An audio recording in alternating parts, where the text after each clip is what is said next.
Image art alternate and all for the carfoon, and shin the sure in Arganivera, agus narta bras to the runner and need the hood concrete.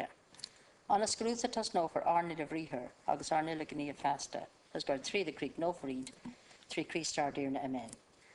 Direct to beseech to your Lord our actions by their holy inspirations, and carry them on by their grace assistance, that every word and work of ours may always again from thee, and by thee be happily ended through Christ our Lord. Amen.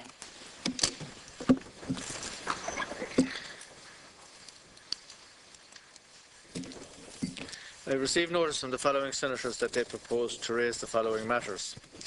Senator Pat O'Neill, the need for the Minister for Health to consider enacting legislation to regulate the piercing and tattooing industry in Ireland in order to safeguard children under 18 years of age. Senator David Cullinan, the need for the Minister for Health to discuss waiting times for orthopaedic patients at University Hospital Waterford, the average waiting time to see a consultant and the average waiting time for treatment to be carried out, and to outline what arrangements are being made for patients previously referred to Kappa Hospital in Dublin.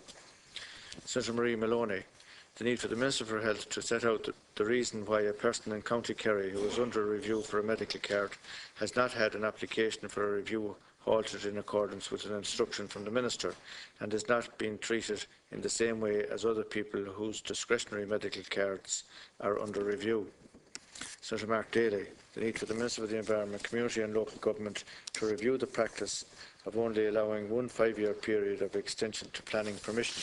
Senator Coach Keane, the need for the Minister for Education and Skills to discuss the requirement for a permanent school building for staff and pupils of Gaelscoil na Gishke in Firehouse, Dublin 24, who are currently operating out of Timon Bawn Community Centre, which is not suitable for this purpose in view of its overcrowded and inadequate facilities, which are shared with other organisations.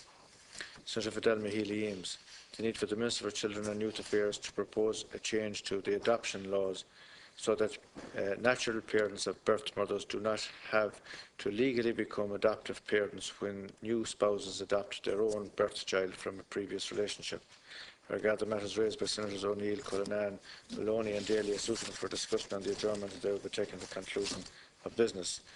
Senators Keane and Healy-Eames may give notice on another day of the matter they wish to raise. Senator Patrick. The order of business today is items 1, 2, 3, 4 and 5 on the order paper. Item 1, motion regarding the draft protection of young persons' employment, exclusion of workers in the fishing and shipping sectors regulations 2014 to be taken on conclusion of the order of business without debate. Item 2, motion regarding the proposed opt-in to regulation EU number 603/2013 on the establishment of Eurodac to be taken on the conclusion of item 1 without debate. Item 3, Protected Disclosures Bill 2013, report stage and final stages, amendments from Dáil Éireann, to be taken on the conclusion of item 2 and to conclude no later than 5 p.m. by the putting of one question from the Chair.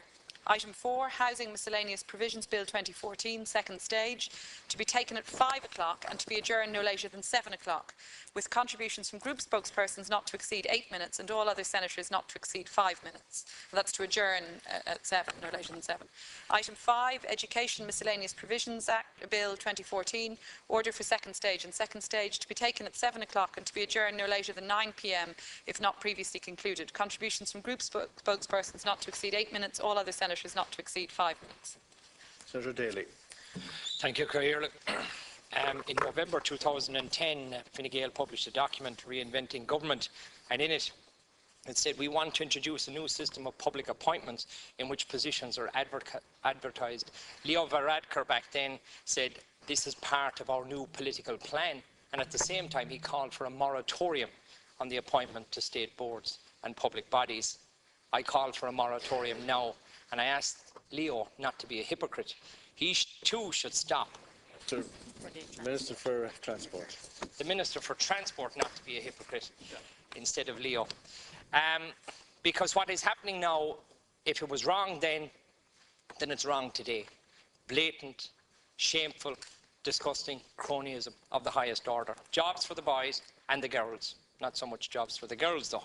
And it should stop. And I'll remind senators opposite about the programme for government, which Fine Gael and Labour signed up to.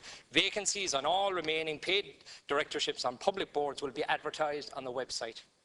And yet, we see cronyism happening. Yesterday, 64 voluntary and community organisations had their budgets cut. Staff were let go. 3 staff from the Irish Deaf Society were let go. This is shameful.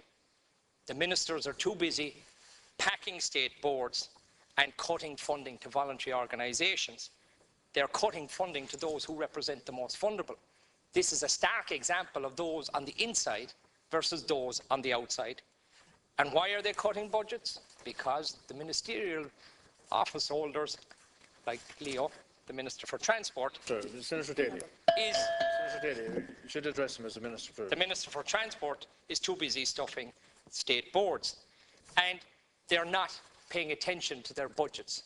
My colleague, Senator Crown, has called for Minister Riley to stay in his current position. Well, I'd like him to come in here before he goes anywhere else to explain the omni-shambles in the Department of Health. We have seen the medical card disaster. We have seen a €158 million budget overrun by May of this year. And we have seen appointments to state boards in the Minister's own department because one particular person was a good footballer for his county. Surely a qualifying criteria for any state board? I would think not. And as a result of all these omni-shambles in the Department of Health, we see 64 community and voluntary organisations having their funding cut. In 2010, the Minister for Transport and the Taoiseach said that there would be new political plan. Democratic revolution, they promised. Real reform, they promised. In the last 6 months, we have seen only 12 pieces of legislation pass through both these houses. The worst performance of any government in a generation. Enda Kenny promised openness and transparency. We can see from the state appointments that is not happening. He's the Taoiseach. The Taoiseach promised openness and transparency.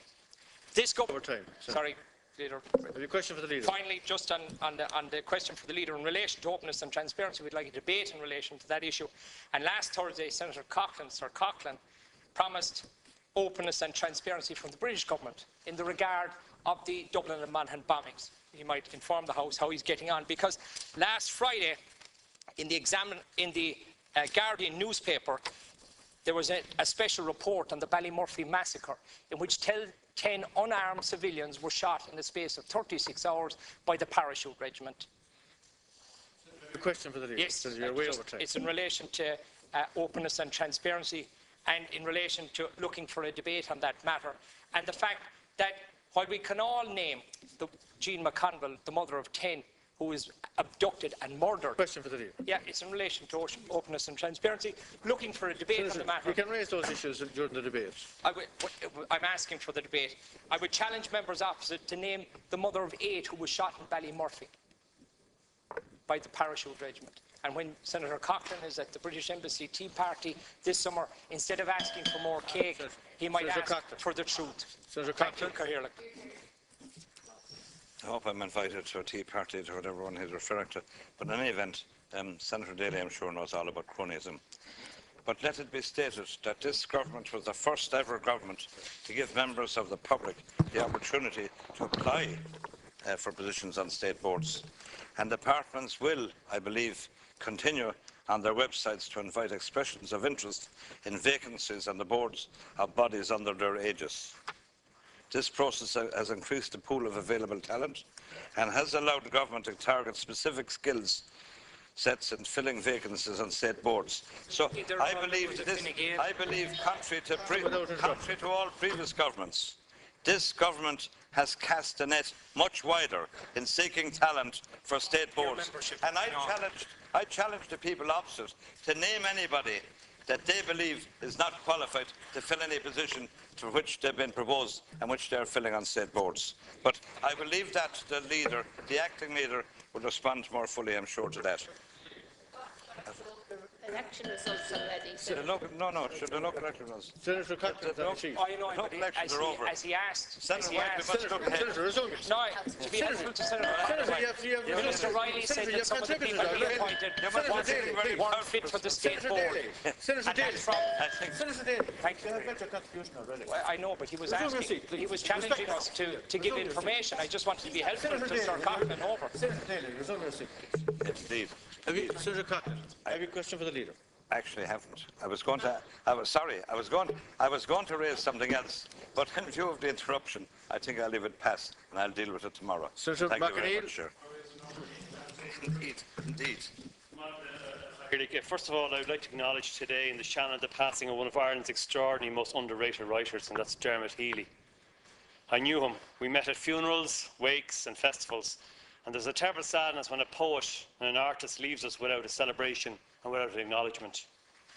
Eileen Battersby couldn't have put it better in the Irish Times today when she wrote that Dermot Healy began as a fully formed writer. One of the greatest Irish novels of the 20th century is A Goat's Song, and it will stand the test of time. His memoir, of course, The Bent for Home, is his apotheosis. I'm sorry for his loss and would like to extend this House's condolences to his family, his wife, and to the members of the artistic community who are mourning his loss. Michael Harding wrote about him saying, this is quoting Michael Harding, the writer, he told me once that prose is poetry in the sense that a bird is still a bird when it sits still. And the last image he flung at me with the glee of a Zen master, his eyes hugging me, his wisdom falling like rose petals from a teacher's hands, was this. If you want to break a dog's heart, he whispered, throw a stone into the sea. I ask Cahill, the leader, to the deputy leader, to hold a debate with the Minister for Justice on direct provision. Last October, our independent group of senators proposed a motion that an examination to establish whether the system of direct provision is detrimental to the welfare and development of children, and whether, if appropriate, an alternative form of support and accommodation could be adopted which is more suitable for families and particularly children. Last week, I heard an extraordinary report on Sean O'Rourke's programme by the journalist Brian O'Connell when he spoke to a young asylum seeker who has spent all her life in direct provision. She is 7 years of age. Quite rightly, we are concerned and need restorative justice and answers to many institutional incidents in our recent past, not least the mother and baby's home. However, we need not to be quoted in another 20 years as senators who raise the issue of a dehumanising process of how we raise children under state control in the Republic of 2014 and not achieve anything. In this context, I welcome the Minister for Justice, who announced recently that she will, indeed yesterday, that she will move swiftly to create a single asylum application procedure so as to speed up the process and shorten time people spend in direct provision system. It is also a bizarre, technocratic, Orwellian that the Children's Ombudsman is excluded from investigating cases in relation to direct provision, while the government's special rapporteur on children protection, that's Geoffrey Shannon, has said, and I quote, the specific vulnerability of children accommodated in the system of direct provision has the potential to create harm by the particular circumstances of their residents, including the inability of parents to properly care for and protect the children and damage that they may have done by living for a lengthy period of time in an institutional setting. When will this House make an impact that will better and improve the lives of these young children? I don't want to wait another 20 years. Senator Barrett. Good morning, could I just express in passing some concern about item 1, protection of young persons in employment. We all support that, and nobody in a more staunch way than our acting leader today. But then it goes exclusion of workers in the fishing and shipping sectors. Fishing is an extremely dangerous activity, as we know from the mortality statistics at work there, and shipping may involve people away from home. So perhaps we should have a debate on that rather than just sanctions. But I raise it because of the leader's strong record in those areas of protection for young people and so on. Because it's to be taken without debate today. Can I make a point of order, just to clarify for the Senator that it's to be referred to the Joint Committee on Jobs, Enterprise and Innovation at this point. That's all the motion is doing. Thank you, Acting Leader. I'm very happy to hear that. On a happier note, could I congratulate Jean-Claude Juncker on becoming President of the European Commission with the support of An Taoiseach.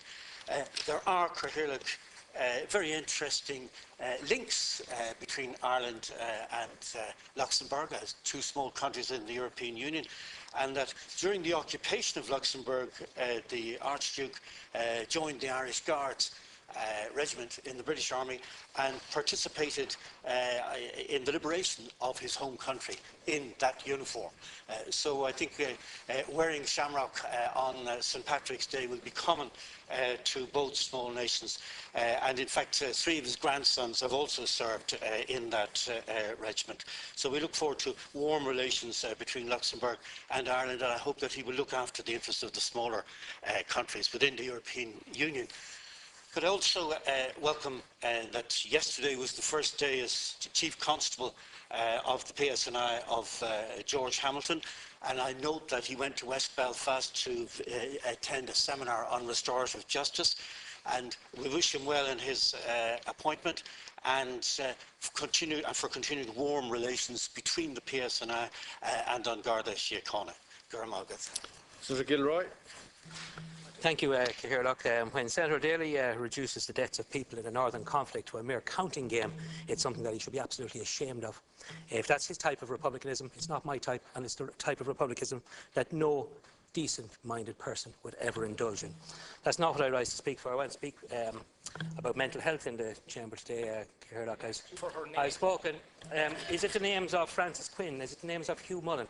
Is it the names of John Connolly? Is it the names of Daniel Taggart? Is it the name of Noel Phillips, Joseph Murphy, Edward Doherty, John Lafferty, John McCarroll, Paddy Mullen? Have you a question for the leader? Which name do you want? Senator Gilroy. Which name do you want to play games? Senator Gilroy, please. Which game? Senator Gilroy, have you a question for the leader? Senator Gilroy, have you a question for the leader? Yes, you see, Senator Daly reduces the deaths of people to a mere counting game. It's disgraceful, so it is absolutely shameful and disgraceful.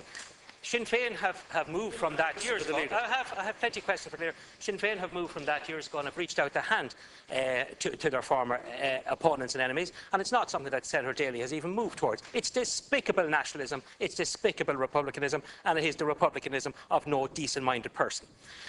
Mental health, Cathaoirleach, is something that I've spoken about time and again here in the chamber, and I want to raise one issue which is many people find troubling. It's Section 59 of the Mental Health Act. It has been raised here before by Senator Norris. Section 59 allows for the administration of ECT, electroconvulsive therapy, to people without their consent, whether the people are unwilling or unable to give it. Section 59 of the Mental Health Act needs to be repealed. I know the Minister with responsibility for this area has indicated her willingness to repeal the element of being unwilling to give consent. I'm asking, I know that the leader has agreed to a comprehensive debate in the House about mental health in September, but I think it's important now at this stage that we bring this to the attention of the Minister, as she is currently in the process of drafting legislation to repeal Section 59. Thank you, Just following up on Senator Mark Daly's very interesting contribution, I'd like to ask the acting leader in relation to fairness and transparency in relation to appointments. And I refer specifically to a position being advertised for nomination of an Irish member to the Council of Europe Committee for the Prevention of Torture and Inhuman or Degrading Treatment of Punishment. Now, the position is closing, just that everyone would know, I hope the media carries this, closing date is 12 o'clock on the 3rd of July. The position is that it will go to the Minister to finally select. In fact, the nomination process is interesting. Selection will be based on the examination of the applications received, and a short list of the most suitable will be placed before the Minister for consideration. The Minister may, at her discretion, consider and select additional persons from outside the list. Now, that's real transparency as far as the government is concerned.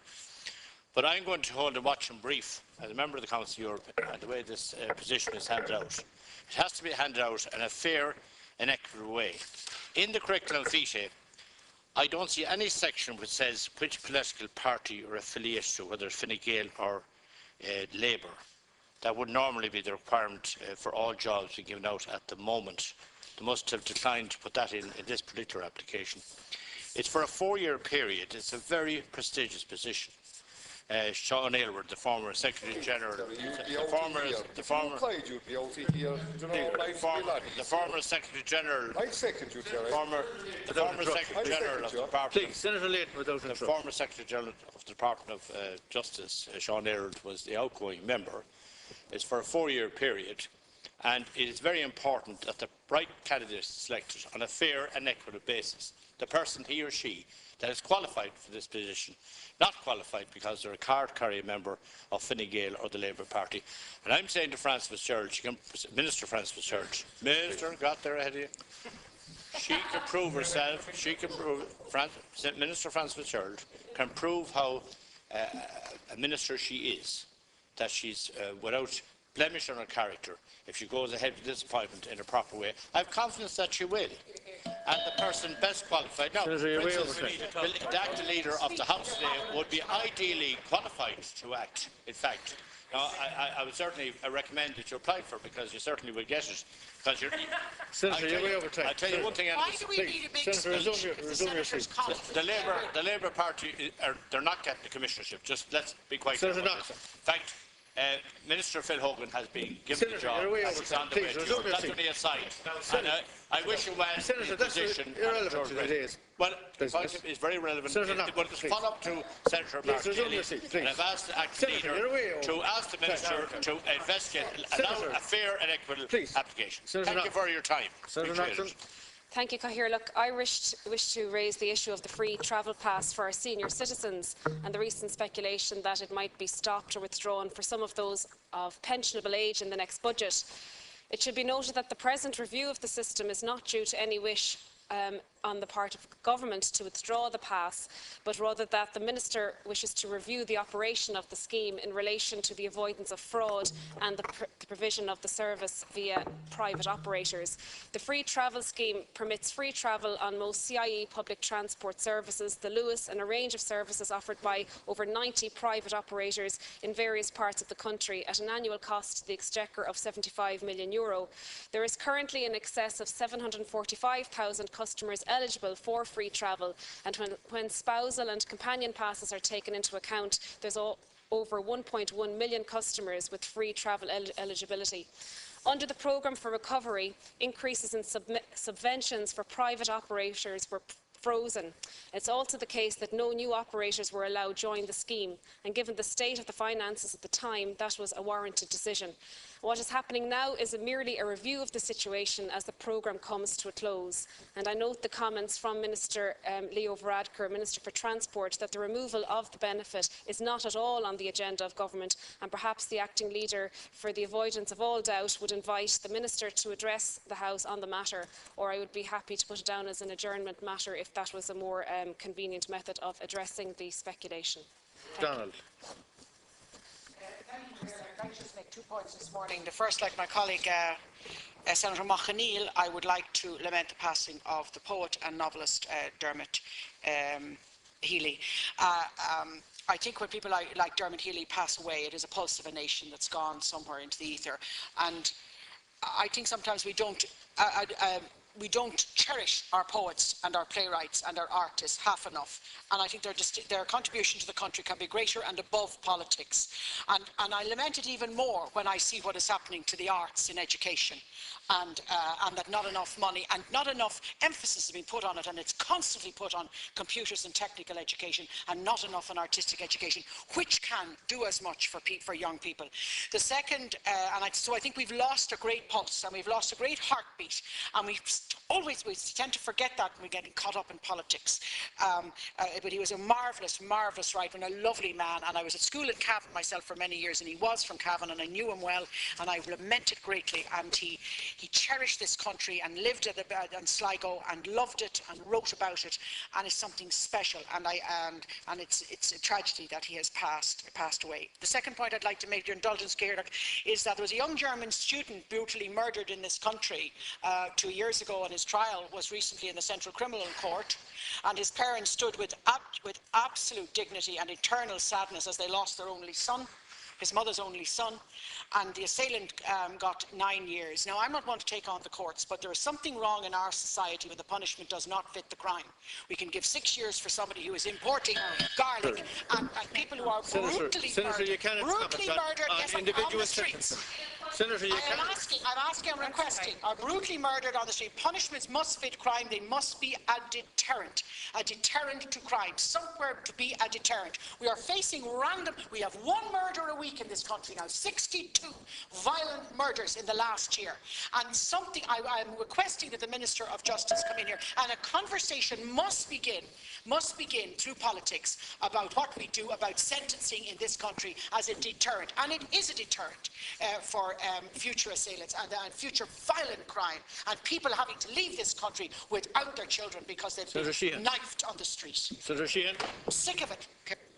Good morning, it is glaringly obvious this afternoon anyway that members opposite in the Fianna Fáil group, they can't hide their hurt, anger, disappointment and probably disillusionment at the loss of their greatest vote getter, Brian Crowley. And, you know, like Trapattoni used to say the cat is in the sack, but I wonder, is it that the cat has been left out of the sack by the grouping that former Fianna Fáil MEP Brian Crowley has joined? Senator, this is business. Have you a question for the... Take this morning. I mean, one can't but observe. Have you a question for the one leader? Cannot but observe. Senator, have you a question for the leader? I do. I've asked the leader for if it would be possible to get the Minister for Social Protection in, that we have a debate, and I asked the Minister for Social Protection a debate on homelessness, because I've come across a case recently where a young man, granted he might have a few blemishes on his CV, but you know, he's a citizen of the state, and he's homeless, and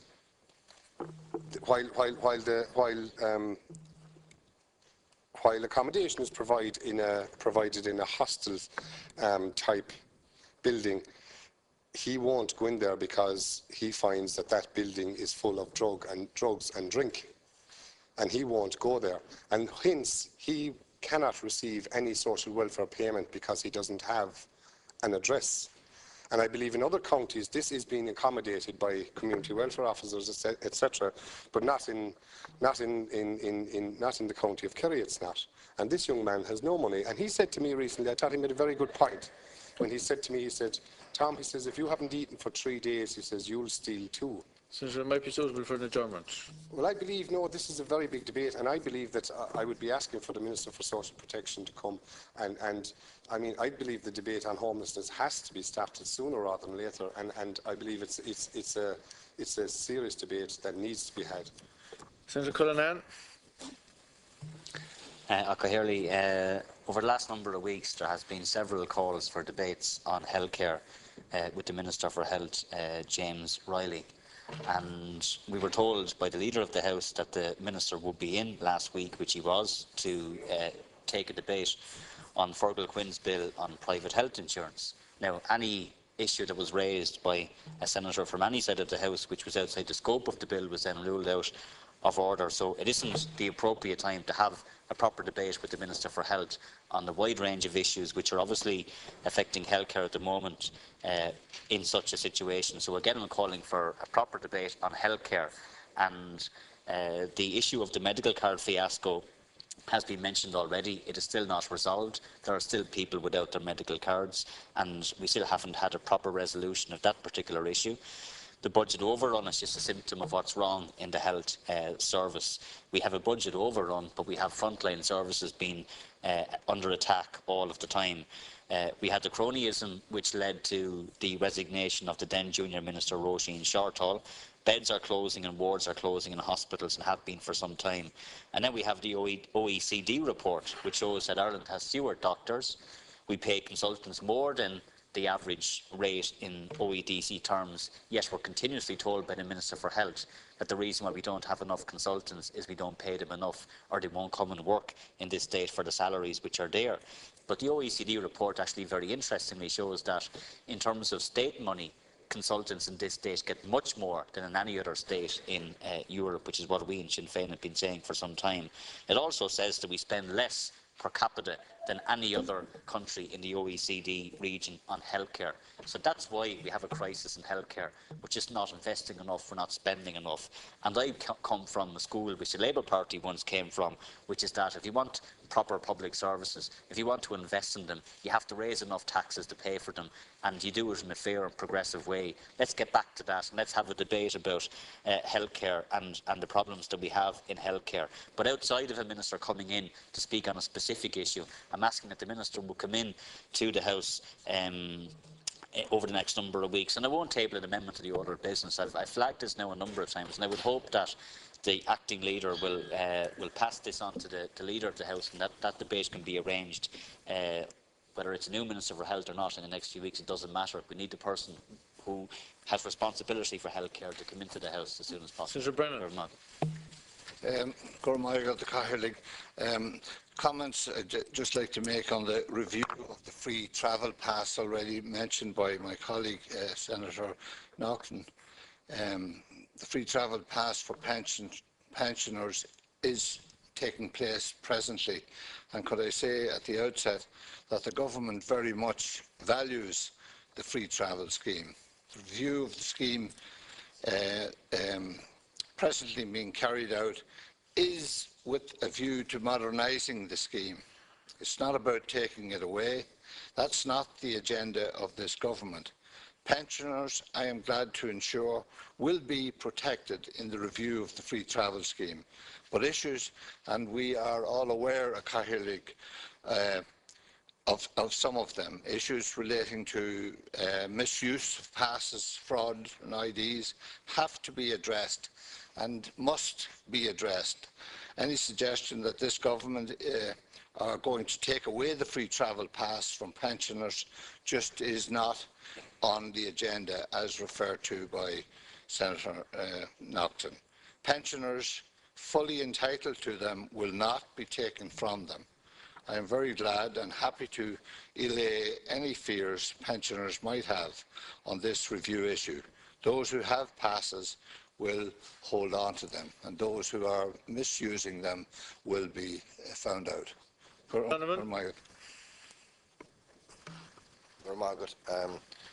I rise to pay tribute to our current Minister for Justice, who I suppose got a specific training in this House when she was leader of the opposition in the last government.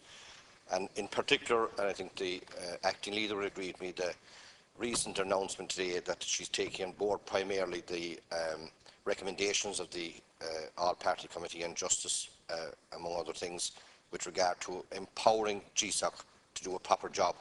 I've said here before that they were, even though the principle was good, they were rather toothless. I think that's. I think she's a breath of fresh air in the Department of Justice. She is committed to reforming the whole trust in the Garda Síochána and trying to modernise the dinosaur that exists in the Department of Justice for many decades. And I suppose sometimes I'm very critical of ministers, but I think today is a day for paying tribute to Minister Frances Fitzgerald, and I wish her well, and I think she should be congratulated on what she has done. I have for many times called here, this year and indeed last year, for a debate on farming, on fishing, on rural decline, on sustainable jobs for rural Ireland. The Legal Services Bill hasn't come before us yet. Others have mentioned the whole area of healthcare.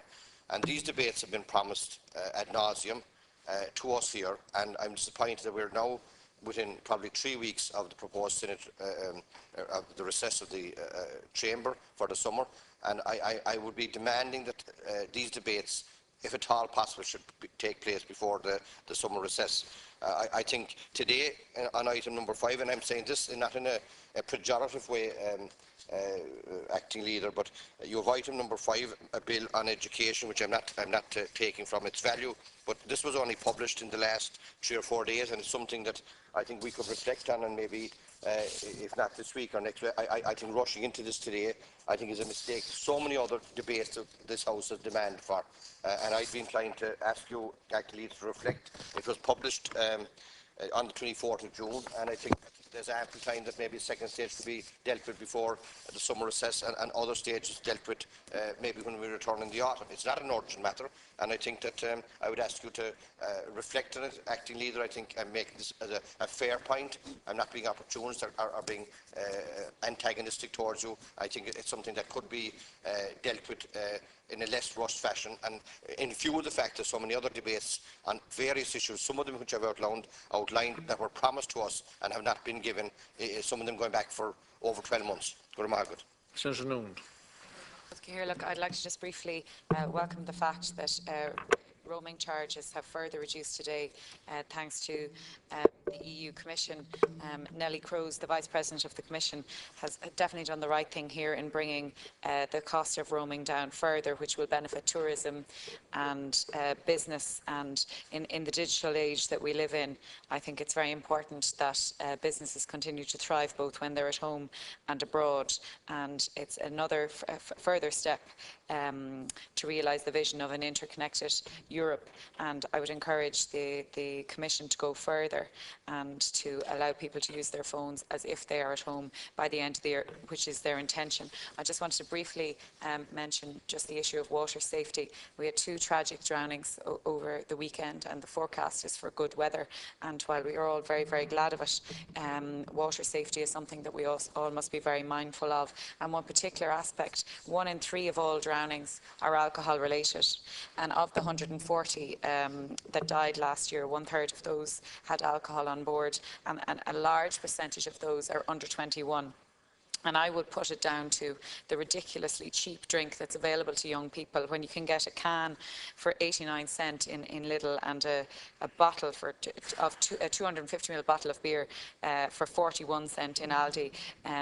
These heavily discounted offers show in international surveys that if a price of drink is cut, people buy more, and it's targeted, not necessarily targeted, but it's certainly beneficial to young people who want to purchase drinks. So I would just call on the Acting Leader to have Alex White in here as soon as possible to discuss the issue of the upcoming legislation and particular minimum pricing. And I know we're constrained in a way because we're waiting to see what happens with the Scottish Government and their case in the EU, but this is an issue which is very serious, obviously, and I would appreciate Senator Healy-Eames. Give attention to it. Thank you. Very much, I'd like to support the debate called by Senator Mary-Louise O'Donnell for a review of sentencing, so we have a fair approach to that causes an awful lot of hurt and pain at various times when sentences that are questionable are handed down. Last Friday, I had I was delighted to be present for the awarding of an honorary doctorate to Commissioner Máire Geoghegan-Quinn in InUIG, which was a recognition of her public service, and most especially in her current role, which she's widely known to have really done very well in as EU Commissioner for Research and Innovation. However, I have to say that I'm absolutely gobsmacked and stunned at the announcement today, or the report today in the Irish Independent, that on retirement, under current rules, and no slight on the Commissioner, that she will be due a pension of over €3,000 a week. Of over €3,000 a week. That is, in my view, is an immoral amount of money for any one individual. We believe, and we've just released a new policy document, that one pension should be enough for anyone. And basically, Leader, what I'm asking you for here, Deputy Leader, is a debate on pensions, particularly on public service pensions. What is fair and reasonable? We know pensions are a time bomb coming down the line, but a pension of over 3,000 a week would make for a lot of travel passes. Now, I want to just follow up on this and say the same Commissioner Máire Geoghegan-Quinn has advised the Taoiseach to move swiftly to lobby hard for a high-value role Commissioner portfolio in Europe, and I agree with her on this. And I would be saying to Taoiseach and calling on him to be confident and bat hard for a portfolio of high value, particularly an economic one. because Ireland has earned its spot here. We saved the EU banking system, and I'm going to throw another name in the ring for this role, one not previously mentioned, but he has the credibility of Europe, way over time. and that person, in my view, should be Minister Michael Noone. Senator Healy Eames, or Senator Henry. I just want to move an amendment to the order of business that item 18 be taken on the order paper before item 1. Senator Murco.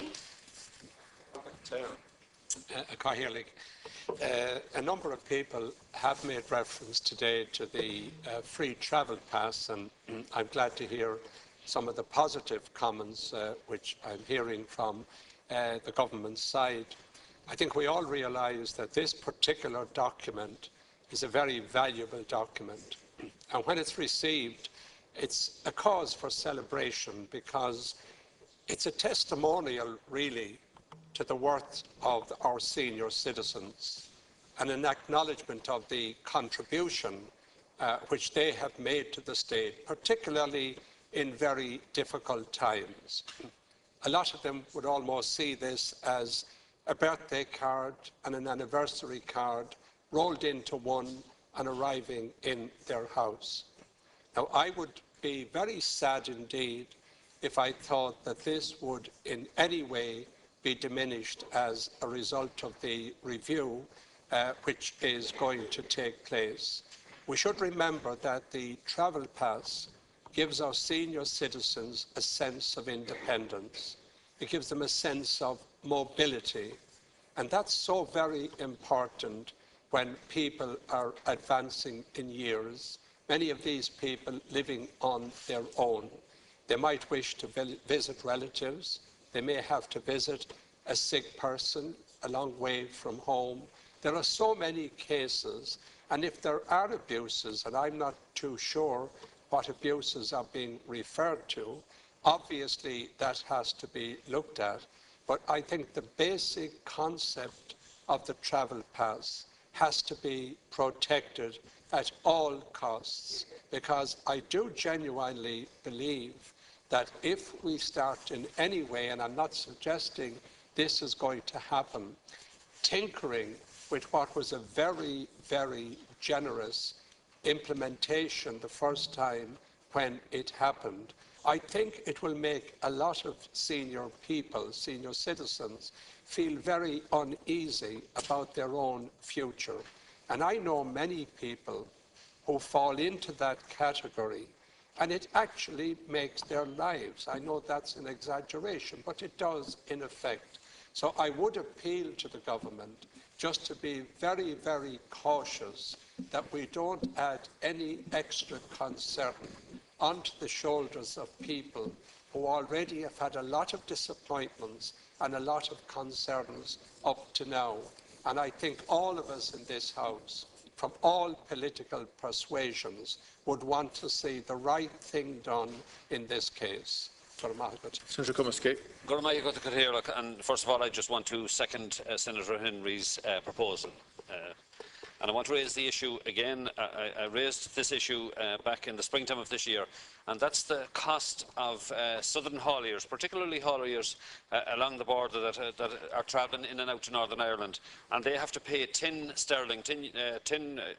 pounds sterling every time they go into the north and out of the north. Now, I think that applies to all hauliers in the country, but it's of particular importance for hauliers along the border. And I've been contacted by a number of them over the last week or 10 days, and we had indeed the Irish Road Hauliers Association in here last week briefing us on a number of issues, and their costs are huge with insurance and diesel, and this is an added cost. Now, some of these people would be going in, we'll say, at Donegal, and maybe coming back out in Cavan or Monaghan and just travelling through the north to deliver stuff in other parts of the Republic. And I think action should be taken on it. Something has got to be done to help them in their business, because they employ quite a large number of people and indeed move, as I said, goods from one part of the country to another. And I think it's an unfair cost on them, and we have to try and do something to help them out. Thanks very much. Senator Byrne. I'm calling for an urgent debate on the Independent Electricity Transmission Commission headed by Chairperson Justice Catherine McGuinness. They were tasked with looking at Grid West and Grid Link in terms of an underground solution. I believe there was an underground proposal made subsequent to the setting up of that commission for the West of Ireland route. But we hear today that, in fact, the Commission has washed its hands of the North-South electricity transmission route. It's been thrown out of the Commission. But unfortunately, that's what we expected, because this was done in the heat of an election, and with Pat Rabbitte, as we all know, that's what you tend to do during an election. Minister Rabbitte. Minister Rabbitte, that's what you tend to do during an election. And it's the second thing in North Meath that this has happened. The wind turbines are exactly the same.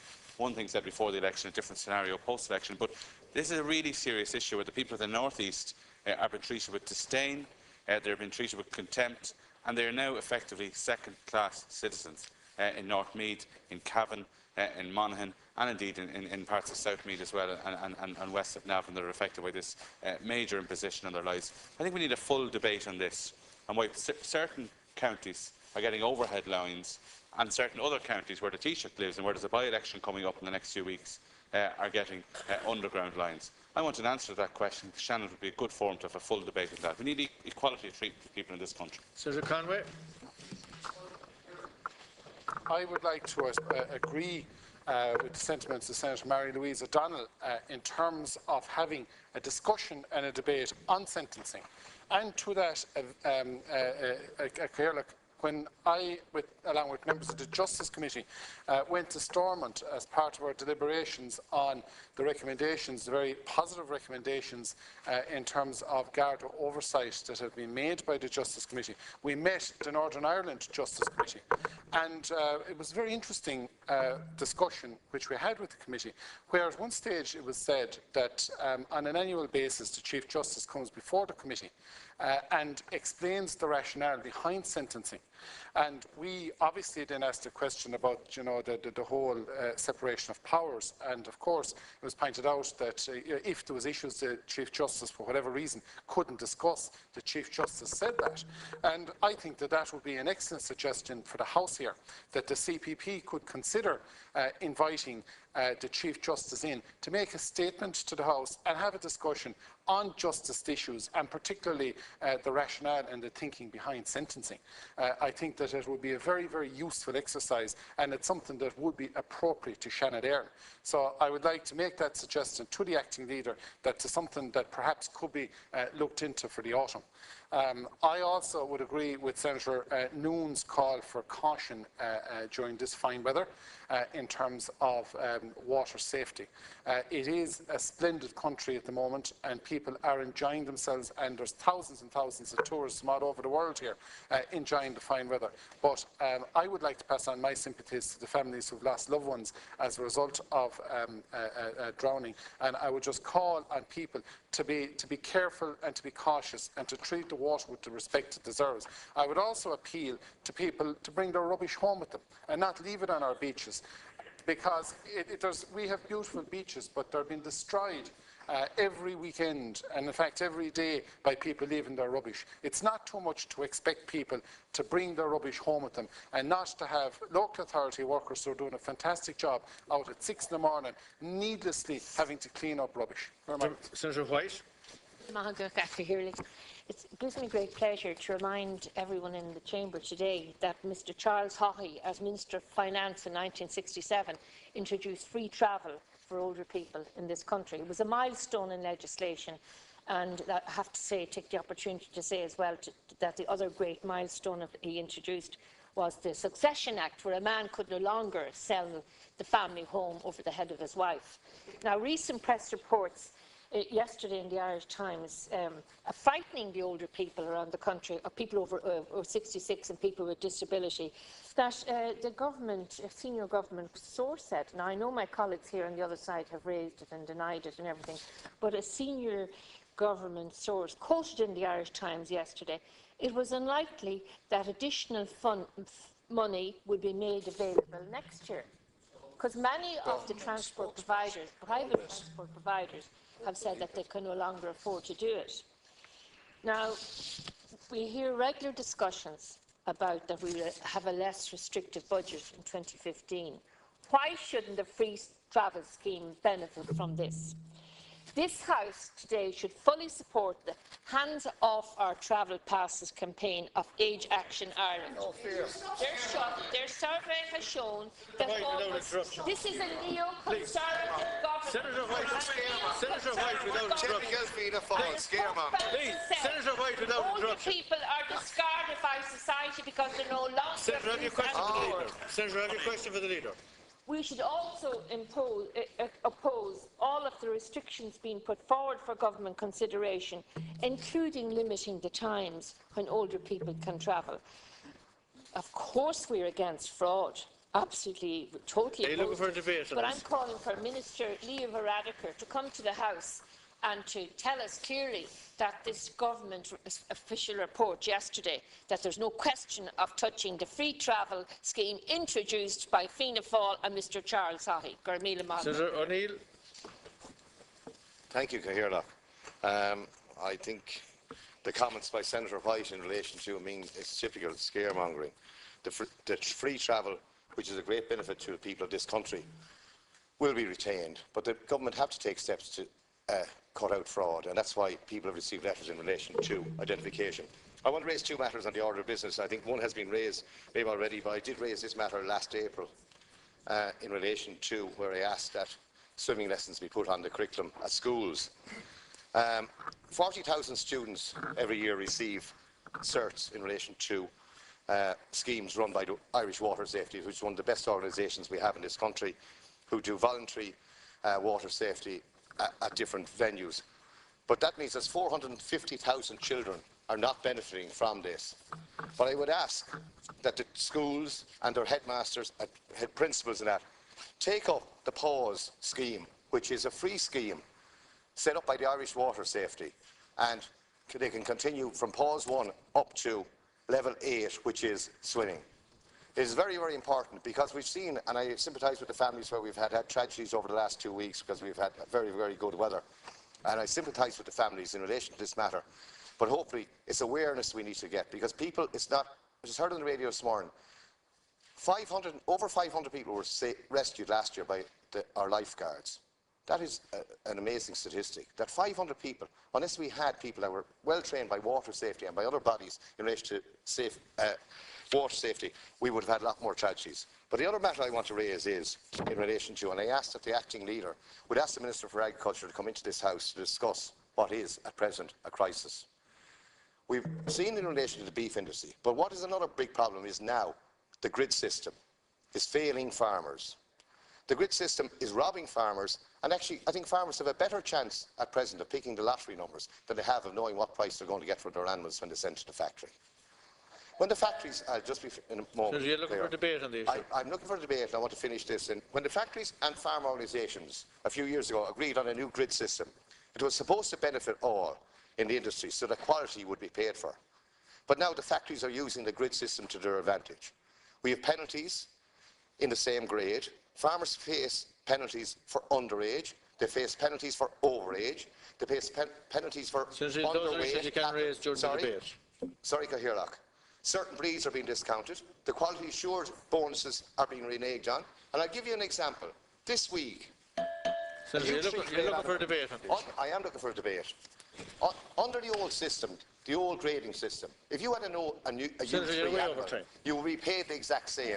At present, they're being discounted in some factories by 70 cents on other factories. Senator, you're way over time. An R3 grade animal is being discounted by 66 cents. And an O3 animal, especially a heifer, is being downgraded by 87 cents. Senator Mullen. Sorry, I just wanted one point. Senator, you're way over time. Because you're very interested in this, Senator Senator, you're way over time. At present, we're all interested, but you're way over time. An R-grade bullock is worth €230 less in certain factories.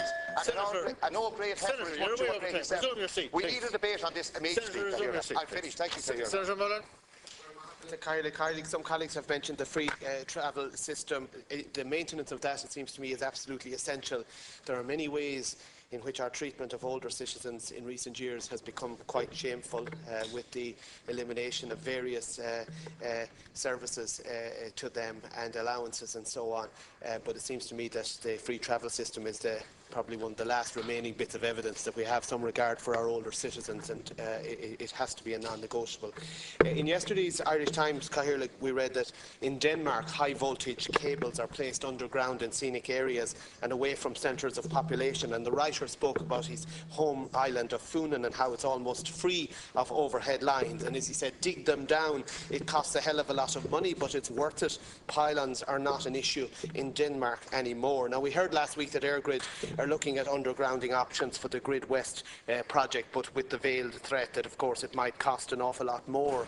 We were told previously on the 7th of January by John Lowry, a project manager on the GridLink project working for EirGrid, that the type of power generated and used here means the cables cannot be run underground. How can that be true in the light of what we learned from Denmark and indeed what EirGrid are now proposing to contemplate?